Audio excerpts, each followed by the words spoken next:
And I'm here for the Style Coalition backstage at the Heart Truth Red Dress, and we're here with Estelle, who is getting the most amazing eyes right now. So tell me about these eyes you have. We wear like electric blue and these huge eyelashes because I love eyelashes and I like blue. Do you usually use false eyelashes? I do a heck of a lot. Can you do it yourself? Sometimes. Yeah? Sometimes. Some days. Some days I need him. I need AJ some days. Yeah, makeup artists are nice. I'll let you pose for it. Did you choose the blue or did he? I did. I chose the blue. Yeah. What is your dress like tonight? Well, my dress is red, but I'm just gonna wear something blue and white for the red carpet. So in honor of Alexander McQueen, so I wanted to do something with blue. So I'm wearing something blue in my outfit. So you're really gonna pop. Are you nervous at all at walking? I am not nervous at walking. I've done it a few times. I'm more nervous I'm gonna fall over.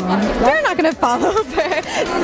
So how did you get involved with this? But they called me and asked me to be a part of it. I think it's a great charity, and I've been watching what their work is. So for me, it was a no-brainer. I was like, oh yeah, I'm definitely involved. Yeah. Sure.